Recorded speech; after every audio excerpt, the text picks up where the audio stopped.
I thought in today's video I would talk a little bit about who I am, where I come from, and why I speak about the things on this channel the way that I do.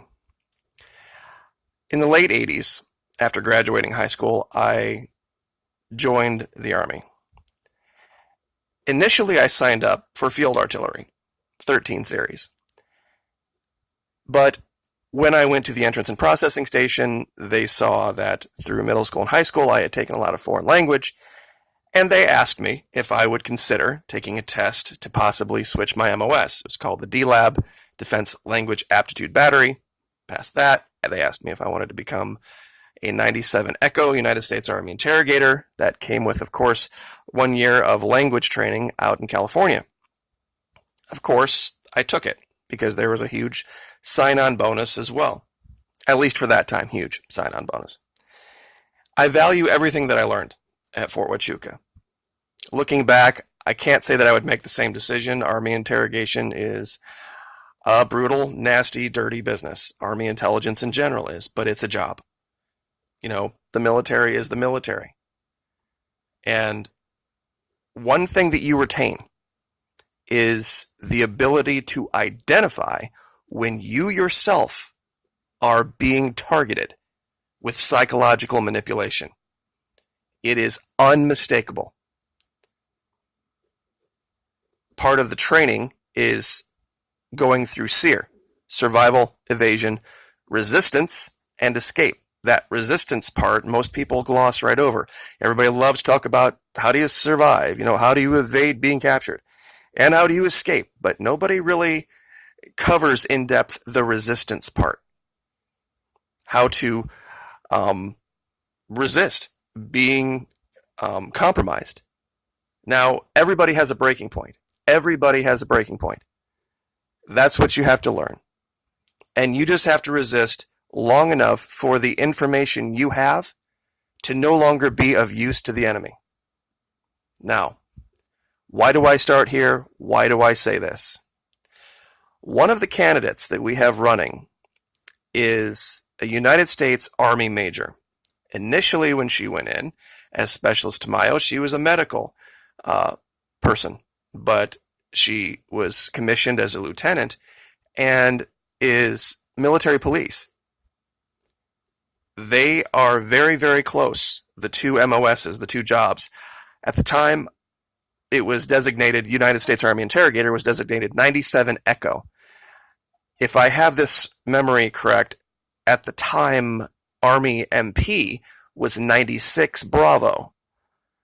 So they were very close. Now they have reclassified Army Interrogator down into the 35 series. This is just, part of, just time passes and things change. But I guarantee, in fact, I would lay bet that in part of her MP training, somewhere along the line, she has taken some course in psychological operations and can identify very quickly the techniques and tactics being used by the RNC, the DNC, and the mainstream media in collusion. Now, I have talked about Kim Iverson before, and the reason that I have talked about her before is that she is the only one on YouTube seeing this. And in one of her most recent videos, she has identified it and showed it in a way that will wake people up. It absolutely will. These last two debates, it's starting to be something that I hope our kids, or at least our grandkids, will look back with derision and laughter at the times when we had to go to the R or the D to decide who a president was, or people had to go and get the anointing of an elephant or a donkey to be able to speak in the public square. Because that's the essence of this. Now, her recent video, I want to play a clip from it. It's going to be from the 2-minute mark to about the 8-minute mark. I have it sped up to 1.5, so that'll make it about 4 minutes. But I want you to listen to this, because this absolutely boils the problem down into a nutshell that we can absolutely all agree on, whether you're left or right. In June is if you're a registered Democrat, now I'm not, but if you are a registered Democrat, what you need to do is you need to write the DNC or tweet the DNC or call them, I don't know how you get a hold of them, whatever you need to do, and scream that you absolutely no longer want these news networks to be in charge of the debates. Now, they can air the debates, that's fine, but they cannot be in control of the conversation. They cannot be the ones asking the questions, because what they're doing is they are making the Democratic Party look insane. The questions they ask, especially night one, they were a little better night two, because night two was a different dynamic. But from NBC asking the questions and having all of these guys raise their hands, and CNN on night one of this round of debates, they're controlling the narrative of the Democratic Party. They're making the Democratic Party seem outrageously insane, and they need to be stopped. We have to remember that network news is trying to make a profit. They are not your friend. They are not your ally. As much as you might think CNN and MSNBC are your friends and they're on your team, they're not. They're on the team of making money. They're for ratings. They're for money. That's what they're about. They're for sensationalism, and they are not for really, truly advancing the conversation for the benefit of the greater good. That is not what they're doing. So what they do is they ask these ridiculous questions. You know, like NBC would have everybody raise their hand. And it was like, raise your hand if you want to make border crossings, if you want to eliminate the laws that make border crossings illegal. And it puts these politicians in the situation where they're like, okay, do I raise my hand and explain the nuance later, or do I not raise my hand and potentially and then explain the nuance later, right? Because none of them really, except maybe Castro, takes such a firm line on that. Everybody's got nuance. Same thing when they ask these questions about Medicare for all, and they say, raise your hand if you would eliminate private insurance. And then you had all these kind of weird hand raise or no, or maybe, or I don't know, because everybody's got a nuanced idea on that. Even Bernie Sanders says, well, no, we can keep private insurance. They would just have to be covering things like cosmetic surgeries.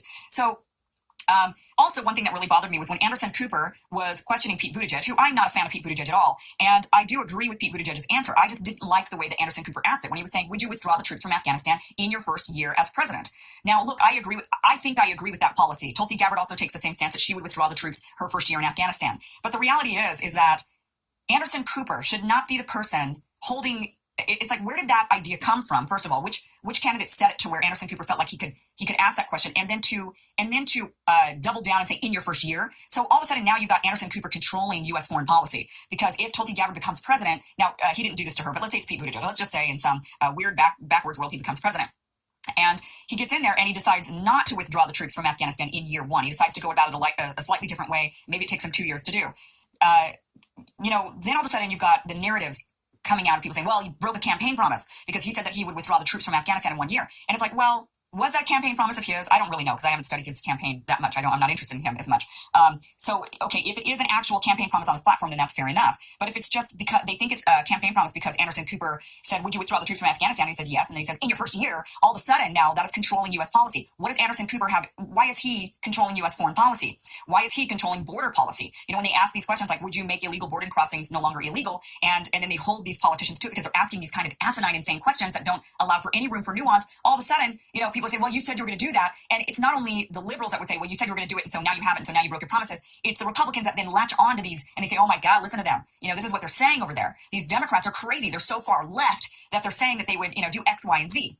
So it is totally dangerous, and it is unfair. It's painting the Democratic Party to be much crazier than it actually is when these networks are allowed to control the debate questions and essentially control the platform of the Democratic Party by asking these asinine questions. It is bad. If you're a Democrat, you need to scream about this. It cannot happen. Now, these networks are allowed, they should be allowed to air the debates, but they should not be allowed to referee the debates. Imagine if the networks were allowed to referee sports games. I mean, think about this. If they were allowed to referee, like the NBA playoffs would always go to game 7. There would never be 4-game champions, because the networks would say it's in our financial benefit to ensure we always go to game 7. So they would ref it and they would rig it in order to do that. And that's what the DNC is allowing for these guys to do. They're allowing them to ref these debates and rig them, and essentially rig the party and rig the narrative, and it shouldn't be allowed to happen. Now, I don't think the DNC would, I mean, you know, then the question is, well, who would do it then? The DNC, because, you know, they can't really be trusted. I understand that, but I'm telling you right now, network media also really can't be trusted. So it's a bad deal. We got to come up with a better way. Bingo. The RNC can't be trusted. The DNC can't be trusted. The network media can't be trusted. Why? Because they are colluding. They are colluding. This is the next step to this. That will be the next great realization, that the parties aren't the people that you're seeing. The people that you're seeing, even though they wear that chain around their neck, I am a D, I am an R. Okay, the people that are behind if there is any argument at all for this ridiculous deep state being responsible for everything crap, it would be them. It would be the RNC and the DNC. And that's not really the deep state, but you can see it. It's going to be, and I hate to say this, it's going to be in CNN and MSNBC's best financial interest for the Democrats to lose. It's going to be in their financial best interest for them to lose because they have been cleaning up the last 4 years. Huge amounts of money involved. Absolutely, totally nailed it, 100%. And I don't know if you caught that at the front, that Kim Iverson, who many people believe is crazy progressive or whatever, not a registered Democrat. Not at all. The psychological operations being used are very easily identified. For those of you that have participated over at Patreon at the psychological operations training, I know you've seen this. The 24 basic logic fallacy, the 24 basic cognitive biases that are being used are nothing short of card dealer level.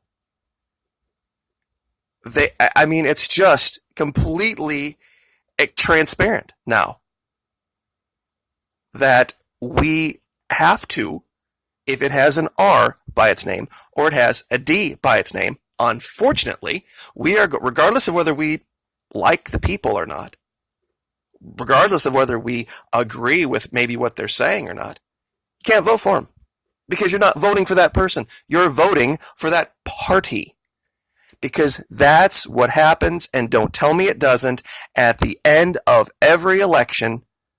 At the end of every election, well, I don't really like the current person in office, but gosh, that other person from that other party that I've been trained to hate, they're so nuts and crazy. I'm just going to have to hold my nose and vote against blah, blah, blah. Every 4 years, it is the same thing. It is a game. And the only way we can combat it, and we can combat it. Oh, sorry, did you go to the D to get there? Sorry, yeah. Agreed with a lot of what you said. God bless you, but man, now you serve the party. You don't serve the people. You don't serve the people. You serve the party first, which then serves the MSM and their pocketbooks. Seriously, I don't know how. The best thing we can do right now is lead by example. Do not vote. Do not vote R. Do not vote D. And regardless of what any third party says, vote for them. Vote for them. Why? Because it deprives the R or the D of just one more seat or one more vote. And we might not be able to do it in 2020. We might not be able to do it in 2022, but by 2024, we might be able to make a dent. And maybe we can teach our children to stand up and fight where we stood still and understand the problem and get rid of them. And this is being seen on both sides. The current person in office was a D, and then he was an R, and then he was a D, and then he was an R, and then he was a Reform Party, and then he was, whatever way the wind blows. And so it's both. It's absolutely both. And when you saw the other 15 people on stage with him in 2015, same thing. Same thing. It doesn't change. But we can fix it by, en masse, not voting. It's just that simple. We can make that silent majority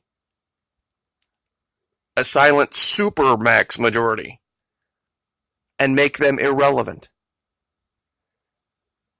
And stop looking to anything R or anything D to make a decision on anything. And say that, you know what, these two parties have been destroying our country since 1950. And I'll leave with this. Again, prior to 1950, that's how recent this is. Prior to 1950, the electors at the Electoral College were not assigned to parties.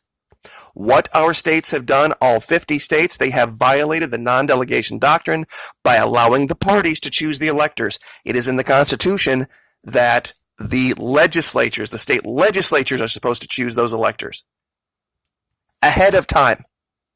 And then whatever the results of the election are, those independent, nonpartisan electors are supposed to go vote on the qualification morally of the person. All people running.